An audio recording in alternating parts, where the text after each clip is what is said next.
তো সেল ওয়ালটা কি আমরা জানি, সেল মেমব্রেনের বাহিরে যে একটা আউটার কাভারিং বা প্রোটেক্টিভ লেয়ার, সেল মেমব্রেনের সে তুলনামূলক একটু রিজিড হবে, শক্ত বা হার্ড টাইপের হবে। এই হার্ড মানে সেই হার্ড না, compare to the cell membrane আরেকটু রিজিড, স্ট্রং, এবং সেটা সেমি পারমিয়েবল। কিছু কিছু সেলে আছে। তো সেই outer covering next to the cell membrane যেটা, তাদেরকে আমরা বলতেছি সেল ওয়াল। বিশেষ করে plant, fungi, bacteria, algid, archaea, এই ধরনের সেলসগুলোতে সেল ওয়াল পাওয়া যায়, কিন্তু অ্যানিমাল সেলে কোনো সেল ওয়াল নেই। As usually,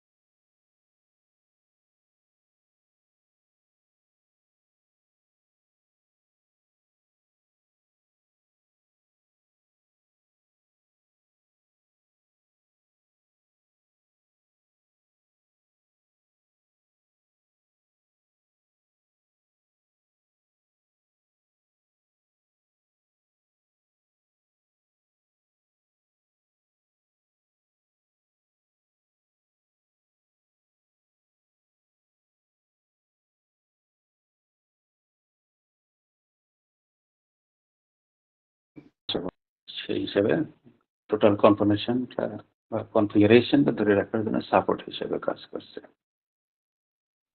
এবার যদি এদের কম্পোনেন্ট স্ট্রাকচারাল কনফিগারেশন, অর্থাৎ কার্বোহাইড্রেট স্ট্রাকচার কিছু থাকে বিশেষ করে প্লান্ট সেলগুলোতে, আবার বিভিন্ন ধরনের প্রোটিন বা পলিমার মলিকুল থাকে, যেমন ব্যাকটেরিয়া, অ্যালজি, আর্কিয়া এদের। তো ওভারঅল কাজ হচ্ছে যে সেল ওয়াল সম্পর্কে যদি হলে আমরা বলি যে outer covering of the cell membrane, এবং এটা কিছুটা সেমি পারমিয়েবল এবং রিজিড টাইপ, যেটা প্রোটেকশন দিচ্ছে, সেলের স্ট্রাকচারাল কনফিগারেশনকে কনফার্ম করছে এবং তাকে মেকানিক্যাল স্ট্রেংথ এবং সাপোর্ট দিয়ে সেলের টোটাল কনফিগারেশনটাকে ধরে রাখতে হেল্প করছে। and they are prepared by different kinds of component, carbohydrate, in case of plant cell, বিভিন্ন টাইপের protein molecule, bacteria, algid, fungi, etcetera.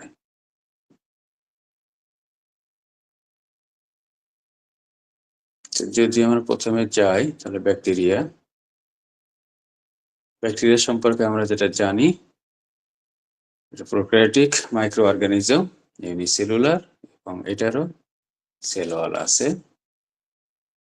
Antony von লিয়েনহুক 1970-তে প্রথম এটা নিয়ে ডিসকভার করে। ব্যাকটেরিয়াল সেল ওয়াল সম্পর্কে যেটা বলা হচ্ছে, হ্যাঁ, এটা outer part which gives shape of the cell unique to bacteria, আর একটা শব্দ আছে protecting cell from osmotic-lysis। তাহলে আমরা এখানে দেখছি ব্যাকটেরিয়াল সেলের সাইটোপ্লাজম, এটা হচ্ছে তোমার সেল মেমব্রেন পার্টটা, এবং তার পাশে দেখছি সেল ওয়াল।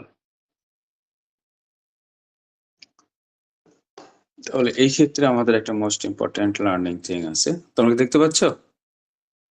জি স্যার। তাহলে আমরা কমন যেটা জানি যে স্ট্রাকচার ফর্মটা ধরে রাখা, তাকে কনফিগারেশনে হেল্প করা, সাপোর্ট দেওয়া, এটা হলো সেল ওয়ালের প্রথম কাজ। সো ব্যাকটেরিয়াল সেল ওয়াল সেই কাজটাই করছে। এবং ইউনিক টু ব্যাকটেরিয়া, এটার মিনিং হচ্ছে যে এই সেল ওয়ালের যে স্ট্রাকচারাল কনফিগারেশন, সেটা ব্যাকটেরিয়ার ক্ষেত্রে ইউনিক, অন্য কারোর সাথেও মিল হবে না। অর্থাৎ ব্যাকটেরিয়াল সেল ওয়াল এর স্ট্রাকচারাল কনফিগারেশন বা conformation composition, this is unique to bacteria. এর ভিতরে যা যা আছে এটা শুধু ব্যাকটেরিয়াল সেল ওয়ালের ক্ষেত্রে পাওয়া যাবে, এটা অন্য গুলোর সাথে মিলবে না, প্লান্ট হোক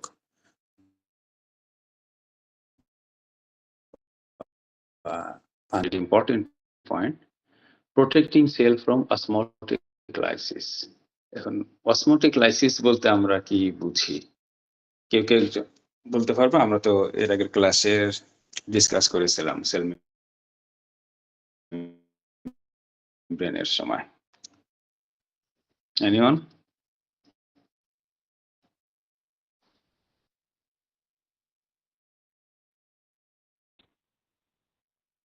আমরা অসমোসিস করেছিলাম। সো অসমোসিস করার সময় আমরা কি দেখেছি, যে কোনো সলভেন্ট এর ভিতরে যদি সেমি পারমেবল মেমব্রেন দ্বারা সলিড এবং সলভেন্ট সেপারেট করা হয়, বা দুটো সলভেন্টকে সেপারেট করা হয়, সলিউশনকে সেপারেট করা হয়, তাহলে সেমি পারমেবল মেমব্রেন দিয়ে মলিকুল, বিশেষ করে সলভেন্ট মলিকুল, লো কনসেন্ট্রেশন এরিয়া থেকে হাই কনসেন্ট্রেশন এরিয়ার দিকে যায়। আমি রাইট? জি স্যার। এখন তুমি দেখো যে যে ব্যাকটেরিয়া সেটা ইউনিসেলুলার, সুতরাং তার সেলের ভিতরে ইন্টারনাল কম্পোজিশন আছে, তার সেল মেমব্রেন আছে এবং এর সাথে সেল ওয়াল আছে। এখন এই ব্যাকটেরিয়া হাজার হাজার না, কোটি কোটি না, বিলিয়ন ট্রিলিয়ন ব্যাকটেরিয়া আমাদের যখন বৃষ্টি হচ্ছে পানির ভিতরে পড়ে যাচ্ছে। তাহলে তো বৃষ্টি হয়ে গেলেই, যখন পানি হয়ে যাচ্ছে বা বন্যা হচ্ছে বা পানির ভিতরে সমস্ত ব্যাকটেরিয়া ধ্বংস হয়ে যাওয়ার কথা, আমাদের তো অ্যান্টিবায়োটিক লাগেই না। রাইট? তাহলে পৃথিবীতে ব্যাকটেরিয়া শূন্য হতে সময় লাগে।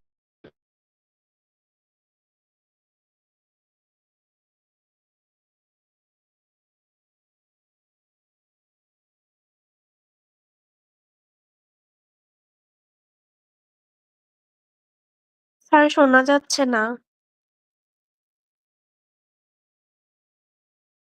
সেখানে পানি তো hypotonic compare to the bacterial sell. তাহলে সেখান থেকে থ্রু সেল মেমব্রেন এবং সেল ওয়াল ভেদ করে ব্যাকটেরিয়ার ভিতরে যাবে, যাওয়ার পরে এটা ধীরে ধীরে লাইসিস হয়ে যাবে, বাস্ট আউট হয়ে যাবে। এটাই তো হওয়ার কথা, কিন্তু সেটা হচ্ছে না। কেন হচ্ছে না? কারণ সেল ওয়াল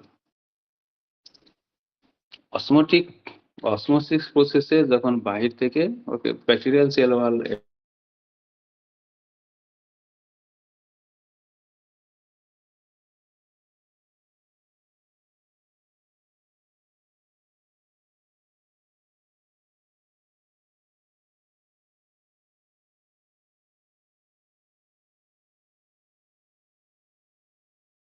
স্যার শোনা যাইতেছে না।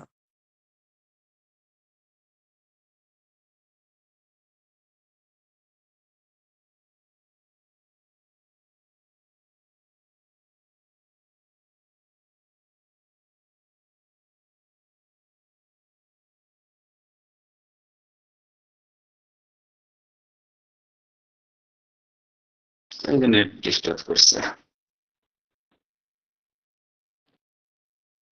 এখন শোনা যাচ্ছে? জি জি স্যার। স্যার। জি স্যার। ইন্টারনেট ডিস্টার্ব, কি করবো বলো? তো যাই হোক, হ্যাঁ, না শুনতে না পেলে সিগন্যাল দিও, যার কারণে আমি দুই জায়গায় ইয়ে করছি।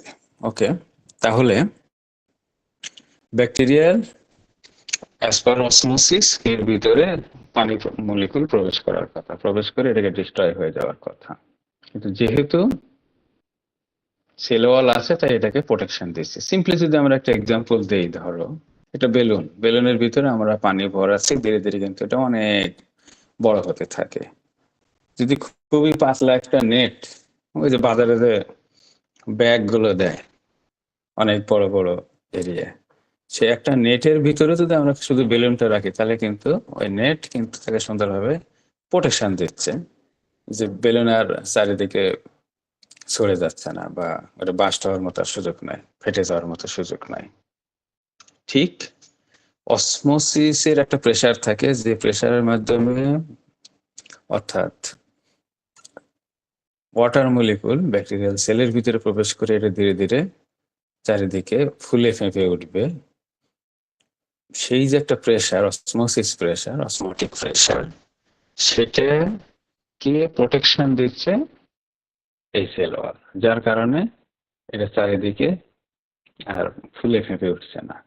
সো এটা সুন্দরভাবে তার কনফিগারেশন ধরে রাখছে।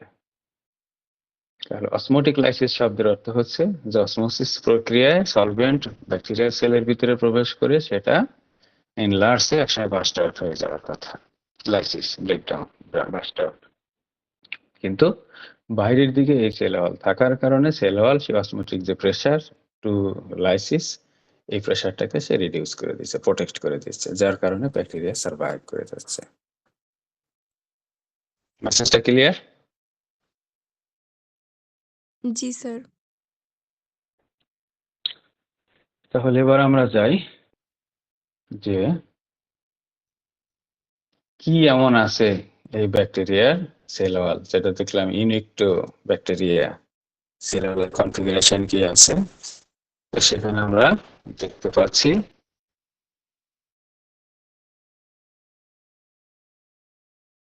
অ্যামিনো অ্যাসিড আছে এবং সুগার আছে।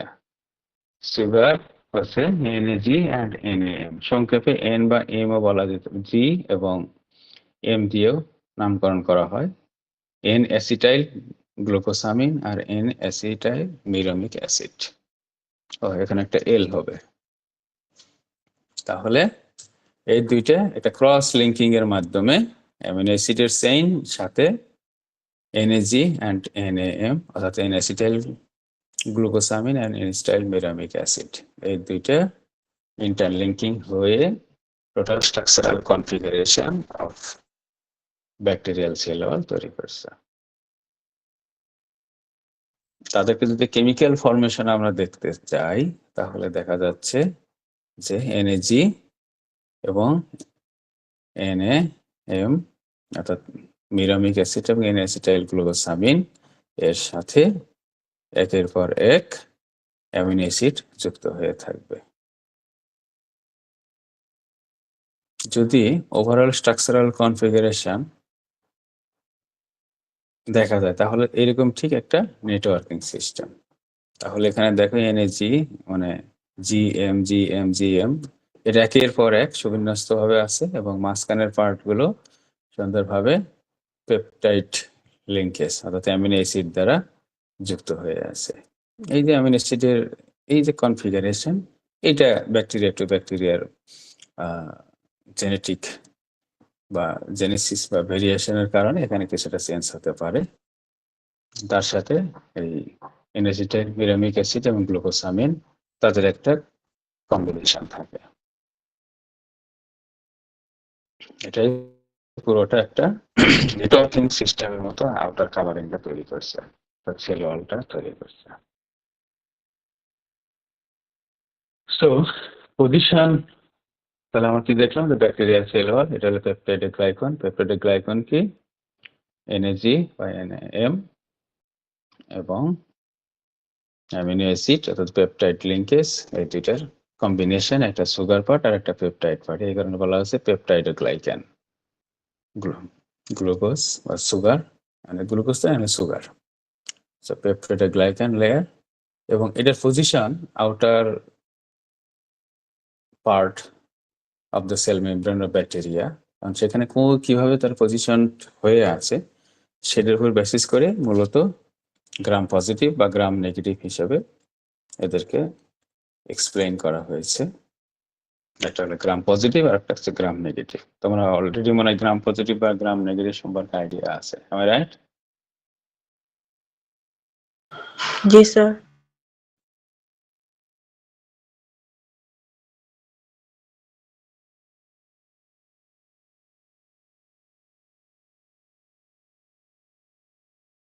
নেগেটিভ। তোমরা দেখো এটা হলো সেল মেমব্রেন, এটা টোটাল স্লাইসের মতো কাটা হয়েছে সেল মেমব্রেন, এটাও সেল মেমব্রেন। গ্রাম নেগেটিভ ব্যাকটেরিয়ার, এটা গ্রাম পজিটিভ ব্যাকটেরিয়ার। তো সেল মেমব্রেনের বাহিরের পার্ট আমরা জানি immediate after the sell membrane cell ওয়াল থাকবে। তো গ্রাম পজিটিভ সেল ওয়াল গুলো এখানে আমরা দেখছি ঠিক পেপটাইডোগ্লাইকন লেয়ার, ওটা পুরু হবে, মোটা। আর জাস্ট এখান থেকে এটাকে কিন্তু স্লাইস করে কেটে দেখানোর চেষ্টা করা হয়েছে যেটা আসলে কেমন। আর গ্রাম নেগেটিভ ব্যাকটেরিয়ার ক্ষেত্রে এটা হলো থিন পেপটাইডোগ্লাইকন লেয়ার, এই যে থিন, অনেকটা পাতলা। এটার বাহির পাশে, সাথে এটা একটা স্যান্ডউইচ মতো হয়ে থাকে, এর বাহির পাশে আউটার আরেকটা মেমব্রেন থাকে, ফসফোলিপিড বাইলেয়ারের মতো একটা মেমব্রেন আছে। তাহলে গ্রাম পজিটিভের ক্ষেত্রে আমরা কি দেখছি, একদম বাইরের পার্টটা পেপটাইডোগ্লাইকন এবং অনেক পুরু। আর গ্রাম নেগেটিভের ক্ষেত্রে সেল মেমব্রেনের বাইরে পাতলা বা থিন একটা পেপটাইডোগ্লাইকন লেয়ার থাকে, এটার বাহির পাশে আরেকটা পার্ট থাকে, সেটা অনেকটা outer membrane, bacterial outer membrane, এখানে আরেকটা সেল মেমব্রেনের মতো থাকে পাতলা। তাহলে গ্রাম নেগেটিভটা থাকছে কোথায়, একটা স্যান্ডউইচ কন্ডিশনে, যেখানে ইনার মেমব্রেন আছে এবং আউটার মেমব্রেনের একটা কাভারিং আছে, তার মাঝখানে থিন একটা পেপটিডোগ্লাইকান লেয়ার। আর গ্রাম পজিটিভের ক্ষেত্রে থিক পেপটিডোগ্লাইকান লেয়ার, যেটা পুরোটাই আউটার মেমব্রেনে, মানে মেমব্রেনের বাইরে, এর উপরে অন্য কোনো আর কাভারিং মেমব্রেন নাই, যেটা গ্রাম নেগেটিভে আছে। তার পার্থক্য এটা থিক, এটা থিন। এটা কোনো আউটার কাভারিং মেমব্রেন নাই, এটাতে আউটার কাভারিং মেমব্রেন আছে। এখন গ্রাম পজিটিভ বা গ্রাম নেগেটিভ এটা কেন ব্যাখ্যা করা হয়েছে, এটা একটা এক্সপেরিমেন্টাল প্রসিডিওর, যে প্রসিডিওরের মাধ্যমে একটা পলিসি ডিজাইন করে দেওয়া আছে, একটা কন্ডিশন সেট করা আছে। যদি এই ধরনের কালার দেখে সেটাকে আমরা বলতেছি পজিটিভ, আর এই ধরনের কালার আসলে না থাকলে আমরা বলতেছি নেগেটিভ। স্টেইন করার ভিতরে সম্পর্ক তোমরা জানো, গ্রাম স্টেইনিং। তো যদি সেটা স্টেইন করে, তাহলে যে কোন কনফিগারেশনের কারণে স্টেইন করছে বলে, এটা সেই কনফিগারেশনটা হচ্ছে যে লার্জ আউটার পেপটিডোগ্লাইকান লেয়ার। আর যদি না করে থাকে তাহলে থিন, এটা হচ্ছে গ্রাম নেগেটিভ। আমরা সেই টেস্টটা যদি দেখতে যাই, সেখানে আমরা দেখছি যে গ্রাম পজিটিভের প্রথমে ব্যাকটেরিয়া সেল নিতে হয়, সেটা ফিক্সেশন করতে হয় as per the procedure, crystal violet এবং আয়োডিন ট্রিটমেন্ট করা হচ্ছে, এবং তারপরে অ্যালকোহল ওয়াশ দিয়ে ডিকালারাইজেশন করার চেষ্টা করা হচ্ছে। ডিকালারাইজেশন করার পরে তখন একটা কাউন্টার স্ট্রেইন অর্থাৎ কালার, সেটা স্যাফরানিন অ্যাড করা হচ্ছে। স্যাফরানিন অ্যাড করার পরে আমরা এখানে কি দেখছি, যে ক্রিস্টাল ভায়োলেট এবং আয়োডিন কমপ্লেক্সের যে কালার, সেটা একটা গ্রুপ স্টেইন করছে, এই কারণে আমরা বলছি স্টেইন করছে মানে পজিটিভ, আর একটা গ্রুপ এই কমপ্লেক্সটা স্টেইন করে নাই, সেই কারণে আমরা বলছি নেগেটিভ। এখন স্টেইন যদি সে করে ফেলতো, তাহলে সেখানে কি এটা ক্রিস্টাল ভায়োলেটের কালারে থাকতো, ওই কমপ্লেক্সটা আয়োডিন কমপ্লেক্সের কালার থাকতো। কিন্তু যেহেতু স্টেইন করে নাই, তাই পরবর্তীতে যে কাউন্টার স্টেইন, এটা স্যাফরানিনকে সে গ্রহণ করেছে। আর যদি স্যাফরানিন, সে ক্রিস্টাল ভায়োলেট এটা গ্রহণ করেছে বলেই পরবর্তীতে স্যাফরানিনের এখানে স্টেইন করার মতো সুযোগ হয়নি। তো আমরা এখানে আমরা কি দেখছি, যে এটা এখানে পজিটিভিটি শো করছে, যে ক্রিস্টাল ভায়োলেট এন্ড আয়োডিন কমপ্লেক্সটা এখানে স্টেইন করে আছে। সুতরাং এটা পুরু ছিল এবং যার কারণে এটা স্টেইন করেছে। আর এটা পাতলা ছিল, সুতরাং ম্যাক্সিমাম ওয়াশ আউট হয়ে গেছে, তাই ক্রিস্টাল ভায়োলেট কমপ্লেক্সটা স্টেইন করতে পারে নাই, যার কারণে ওটা ওয়াশ আউট হয়ে গেছে ডিকালারাইজেশনের সময়, অ্যালকোহল ওয়াশ। দেন পরবর্তী যখন আমরা স্যাফরানিন দিয়েছি, তখন সেটাকে সে স্টেইন করেছে। তাহলে এখানে পজিটিভিটি আমরা বলতেছি ক্রিস্টাল ভায়োলেট এবং আয়োডিন কমপ্লেক্স, আর এই কারণে আমরা বলছি যে এটা স্টেইন করছে, সুতরাং এটা গ্রাম পজিটিভ। এখন কনফিগারেশন অনুসারে আমরা এটার সাথে কনফার্ম করি, তাহলে গ্রাম পজিটিভ হচ্ছে ওই ব্যাকটেরিয়াগুলো যেটার আউটার থিক পেপটিডোগ্লাইকান লেয়ার আছে, আর গ্রাম নেগেটিভ হচ্ছে সেই ব্যাকটেরিয়াগুলো যাদের থিন পেপটিডোগ্লাইকান লেয়ার। মেসেজটা ক্লিয়ার? জি স্যার। এখন নেক্সট কোশ্চেন হলো, হোয়াটস দ্য মেকানিজম কোন মেকানিজমের বেসিসে ক্রিস্টাল ভায়োলেট এবং আয়োডিন কমপ্লেক্সটা এখানে স্টেইন করছে অথবা করে নাই, এটা কি তোমরা পড়েছো?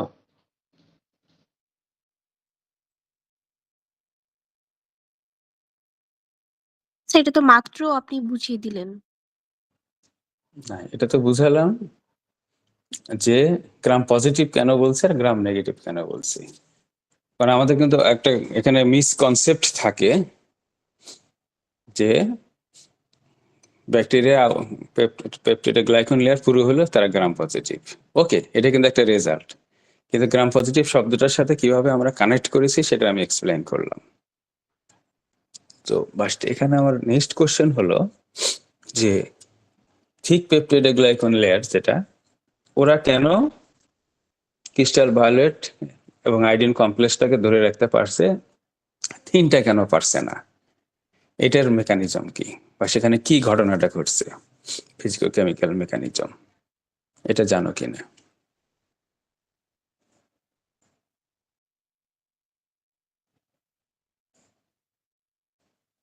আচ্ছা, যদি না জেনে থাকো তাহলে আমি একটা বাস্তব এক্সাম্পল দেই, সবাইকে মনোযোগী হয়ে শুনবা ম্যাটারটা, তাহলে ক্লিয়ার কনসেপ্ট হয়ে যাবে। আমরা এখানে কি দেখছি? গ্রাম পজিটিভ, এটা কি থিক পেপটিডে গ্লাইকন লেয়ার, অনেক চওড়া পুরু, এবং সেটা ক্রিস্টাল ভায়োলেট এবং আয়োডিন অর্থাৎ কমপ্লেক্সটাকে সে স্টেইন করছে। আর এটা থিন, স্টেইন করে নাই, অসা উঠে সব বের হয়ে চলে গেছে। আমরা মোটা জ্যাকেট আর একটা শার্ট পাতলা, তো দুটোই পানিতে ধুয়ে চিপে পানি ফেলে দেওয়ার চেষ্টা করছি, তারপরেও দেখা যায় জ্যাকেটের ভিতর পানি রয়েই যায়, কিন্তু শার্টে আর পানি থাকে না বা গেঞ্জিতে পানি থাকে না। কারণ স্যার ওটা অ্যাবজর্ব বেশি করছে।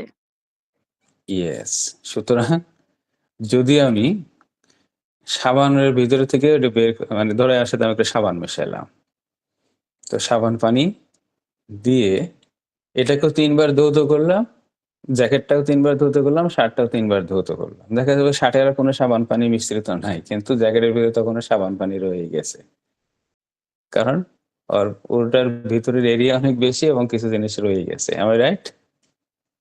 জি স্যার। জি স্যার। এই জন্য ওইটাকে পরিষ্কার করতে অনেক বেশি বার ধুইতে হয়, অনেক বেশি বার চিপতে হয়। এখন এখানকার মজার ঘটনা এখানেই যে আমরা আগের ফিগারে দেখি আদর্শ পাঠিয়েছিল ডিন স্যারের কাছে। ডিন স্যারের কাছে গেলে ডিন স্যার বলল আপনার মাধ্যমে ডেসক্রিপশন দেওয়ার জন্য। আচ্ছা, তোমার একটু লাইন আপনার ডিন স্যারের কাছে নিচে নিতে বলছে।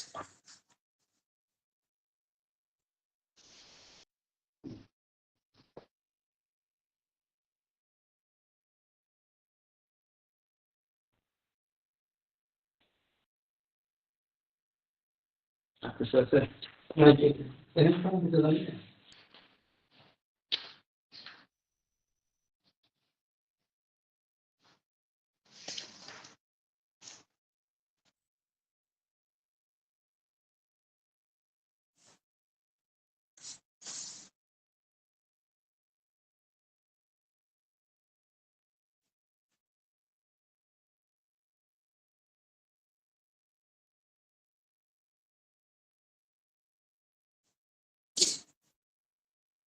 এটা তো দিন স্যারের সামনে রাখতে।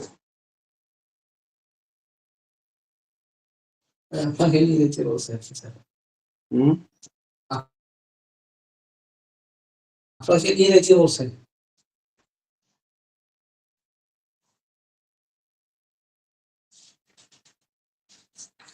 দেখুন এই জায়গায় দিন স্যারের কি ধরনের কমেন্ট দেখা যাচ্ছে, এটা আছে ফোন দিয়ে, তোমার একটু লাইন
হ্যালো। Yes, sir.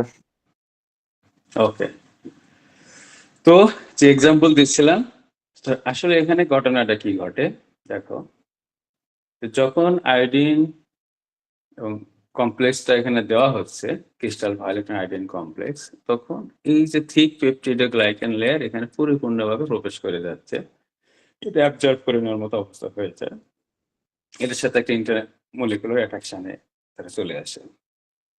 আর এখানেও আসে, কিন্তু খুবই কম পরিমাণে। এখানে যদি আউটার মেমব্রেনটা খুবই পাতলা, তো এর সাথে আবার ঠিক পেপটিডোগ্লাইকান লেয়ারটা অনেক পাতলা। তো যখন পরবর্তীতে অ্যালকোহল ওয়াশ করা হয়, অ্যালকোহল ওয়াশ করলে এটার তো উপরের লেভেল থেকে কিছু অংশ চলে যায়, কিন্তু একটা অ্যাস্টিনজেন্সি ইফেক্টের কারণে আবার এখানে তোমার পেপটিডোগ্লাইকান লেয়ারকে কিছুটা কনস্ট্রিক্ট করে মুখটা বন্ধ করে দেয়। অর্থাৎ উপরের কিছু অংশ হয়তো ধরো ক্ষয় হয়ে যাচ্ছে, কিন্তু তারপরে ভিতরে কিছু অংশ সেটা রয়েই গেছে। অর্থাৎ ক্রিস্টাল ভায়োলেট কমপ্লেক্সটা এখানে মোটামুটি কিছুটা হলেও রয়ে যায়। বাট গ্রাম নেগেটিভ ব্যাকটেরিয়াগুলোর ক্ষেত্রে অ্যালকোহল ওয়াশের সাথে সাথে উপরে মেমব্রেন তো এমনি শাইন এগুলো সব ওয়াশ আউট হয়ে চলে যায়, ডিস্ট্রয় হয়ে চলে যায়, ব্রেকডাউন হয়ে। প্লাস একই সাথে এটা পাতলা হওয়ার কারণে এর ভিতরে টুকটাক যা থাকে ওই complex, crystal violet and iodine complex, সেটাও ম্যাক্সিমাম ওয়াশ হয়ে চলে যায় মোটামুটি। যেহেতু ওয়াশ হয়ে চলে গেছে, এই কারণে পরবর্তী যখন স্যাফরনিন দিচ্ছে, তখন স্যাফরনিন এসে এখানে সুন্দরভাবে এই পেপটিডোগ্লাইকান লেয়ারের সাথে বাইন্ড করে ফেলছে। আর এখানে যেহেতু ক্রিস্টাল ভায়োলেট অলরেডি রয়েই গেছে এবং কিছুটা কনস্ট্রিকশন অ্যাক্টিভিটির কারণে এটা মোটামুটি একটু বন্ধ হয়ে আছে, তো আয়োডিন কমপ্লেক্সকে রিপ্লেস করে এই জায়গায় পরবর্তী স্যাফরনিন আর বাইন্ড করার মতো সিচুয়েশন থাকে না, বা থাকলেও সেটা কালার আর শো হয় না। যার কারণে এটা যখন মাইক্রোস্কোপে দেখছি, এটাকে ওই ভায়োলেট কালার দেখা যায়, আর এটা স্যাফরনিনের পুরো রেড কালার দেখা যায়। মেসেজটা ক্লিয়ার সবার কাছে? ইন্টারনাল মেকানিজমটা। জি স্যার। স্যার এখানে অসমোসিস ঘটলে তখন এই দুইটার ডিফারেন্স কি হবে? অসমোসিসের সাথে সম্পর্ক তো ক্রিস্টাল ভায়োলেটের সম্পর্ক না, অসমোসিসের সাথে এটার সম্পর্ক নাই। এটা যে ব্যাকটেরিয়ার আমরা দেখলাম যে দুই টাইপের বাইরের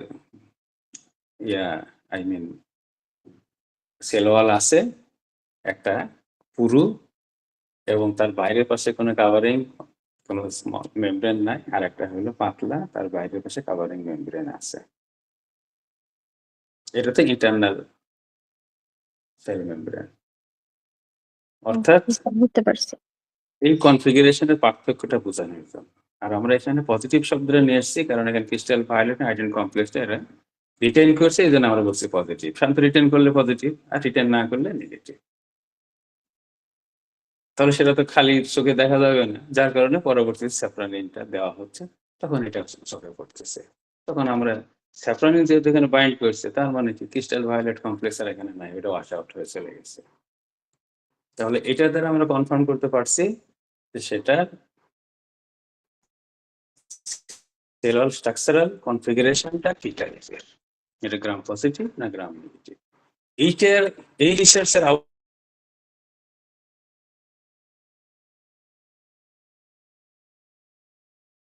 শোনা যাচ্ছে না।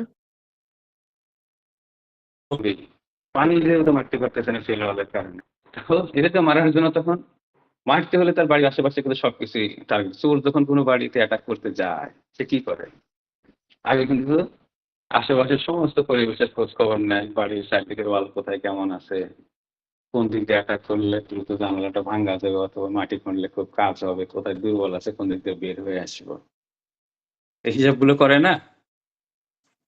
তো ব্যাকটেরিয়াকে মারার জন্য আমরা তো চোর, সায়েন্টিস্টরা তো চোর, তাহলে সে তার অস্ত্র কিভাবে খাটাবে?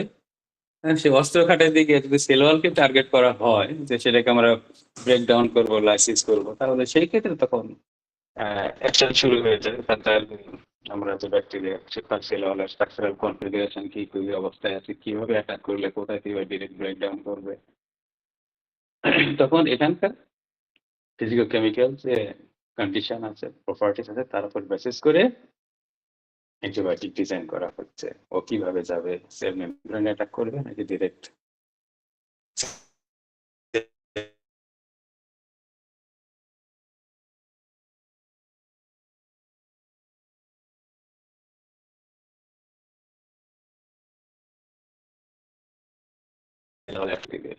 তখন এই স্টাডিটার মেইন হচ্ছে পরবর্তীতে এটার সম্পর্কে যেমন জানা, প্লাস মেডিসিন বা চিকিৎসা বিজ্ঞানের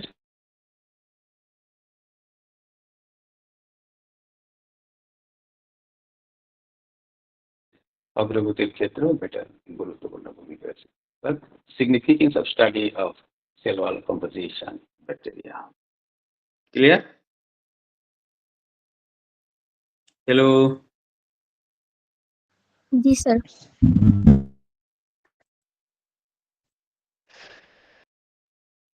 তাহলে ব্যাকটেরিয়াল ওয়ালের ফাংশন, ইউজ ফাংশন ঘুরে ঘুরে একই কথা, protect cell against osmotic lysis, তারপর রেগুলেশন অফ সাবস্টেন্স ট্রান্সপোর্ট, ভিতরে বাইরে যা কিছু দেখ সেল ওয়াল হয়ে যেতে হবে, দেখবে এটা সেমি পারমিয়েবল, সেটা সমস্যা নাই। ব্যাকটেরিয়াল টোটাল যে জেনেটিক সিকোয়েন্সের একটা পার্ট, সেটাকে ব্যাকটেরিয়াল সেল ওয়ালের সাথে কানেক্টেড, কারণ সেলই তো একটা, আর যা কিছু পুরো ওই cell, cell membrane, cell wall সবকিছু নিয়েই ইন্টারনাল পার্ট সহ। আর কি আবার অ্যান্টিবায়োটিক রেজিস্ট্যান্স করার যত মেকানিজম, সেটা আবার সেল ওয়ালে আছে। টক্সিন প্রোডাকশনের ক্ষেত্রে যে মেকানিজম গুলো করা দরকার সেগুলো আছে। টলারেন্স করার ক্ষেত্রে এই স্ট্রাকচারাল কনফিগারেশন থেকে ব্যাকটেরিয়া তার ডিসিশন নেয় হাউ টু ডু দ্যাট। একটা অ্যান্টিবায়োটিক কোন মেকানিজমে গিয়ে তার সেল ওয়ালকে ডিস্ট্রয় করবে, ব্যাকটেরিয়া সেটা যখন রিয়েলাইজ করে তখন সে তার ওই স্ট্রাকচারাল কনফিগারেশন আবার মডিফাই করে ফেলে, তখন রেজিস্ট্যান্স হয়ে যাবে অ্যান্টিবায়োটিক। এটা বহুত মজার খেলা আছে, যখন ফার্মাকোলজি করবা, অ্যান্টিবায়োটিক করবে, তখন এই খেলাগুলো মজা লাগবে। আর আসলে take part in protein synthesis, protein সিনথেসিসের ক্ষেত্রে ব্যাকটেরিয়াল সেল ওয়াল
তো ঠিক আছে, আমরা নেক্সটে ফাংজি আর সেল ওয়ালের এটা পড়বো। ওকে, জি স্যার। জি স্যার। প্লান্ট সেল ওয়াল, যত আমাদের অ্যাটেন্ডেন্স। তাহলে এখানকার মোস্ট ইম্পর্টেন্ট পয়েন্টগুলো অবশ্যই মনে রাখবা, কম্পোজিশন, ফাংশন এবং মেকানিজম। আমি বিএলসিতে কিউ অ্যান্ড ফোরামে কিছু কোশ্চেন দেবো, তোমরা সেখানেও কিছু কোশ্চেন ক্রিয়েট করবা। আমি সেখান থেকে তোমাদের কোশ্চেনগুলো থেকেই নাইস কোশ্চেন গুলোকে পিক করতে পারি for class test and mid term, এবং সেগুলো তোমাদের জন্য অবশ্যই কন্ট্রিবিউটরি হবে। If you need any assistance in your marking, যাদের ওখানে পারফরমেন্স ভালো আছে ওটাকে ক্লাস পারফরমেন্স হিসেবে ধরা হবে, এবং ওখানে যারা একটু যায় কোশ্চেন করে অ্যান্সার দেয় তারা কিন্তু বেনিফিটেড হয়। তোমরা ওখানে ঢুকো।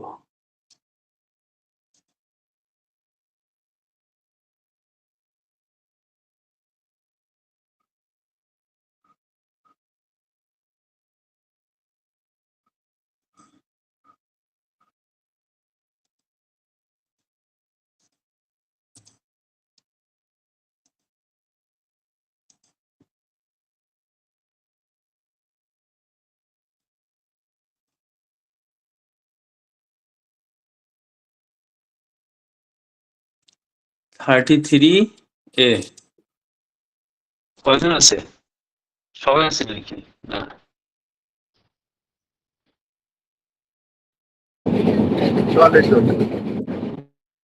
সবাই আছে। আর 2-1 জন তো আপ ডাউনের ভিতরে আছে, তাই না?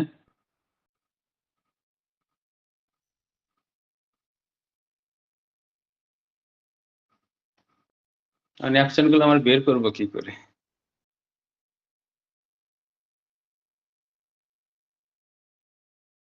তোমরা একটা কাজ করো, এখানে আমাদের মেসেঞ্জারে নাকি মেসেজে, এখানে বিএলসি তে মেসেজ নাকি মিটে লিংক দেওয়া যাচ্ছে না, মেসেজে তোমাদের আইডি লাস্ট ডিজিট গুলো খালি লিখে দাও, আমি এখান থেকে আপডেট করে নিচ্ছি।